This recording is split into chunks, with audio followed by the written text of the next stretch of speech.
నీ మనసే విన్నా అమృతము కన్నా అది ఎంతో మిన్నా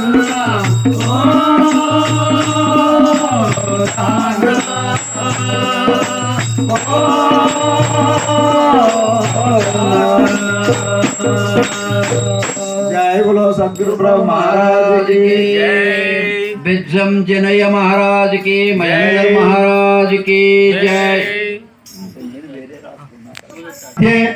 अशरीर गुरुपद शांति स्नान महंकरिष्ये श्रीखंड अखंड विरहिताय मद्गुरुपाद सन्निधौ श्री निज गुरु दर्शन स्पर्शन करुणा कटाक्ष वीक्षण सिद्ध्यर्थम मम कुटुंबानां क्षेम स्थैर्य विजय अभय आयुरारोग्य ऐश्वर्याभिवृद्ध्यर्थम धर्मार्थ काम मोक्ष फल पुरुषार्थम श्री निज गुरु लघु परा पूजा मंत्रानुष्ठान विधान महंकरिष्ये अस्मिन् गुरुपद शांति स्नान समये मद्ब्रह्म सुष्टाभ्यां ब्रह्मानंदयाम संवत्सरे तूर्यातीत अव्यक्त नामरुतौ ज्ञान शून्य मासे केवलात्म पक्षे जन्मांतर मर्म पुण्यतिथौ निष्कल वासरे प्रकृति द्वयदोष रहित नक्षत्रे स्वप्नावरण गोत्रस्य श्रीमद्गुरु जन्मयाम्।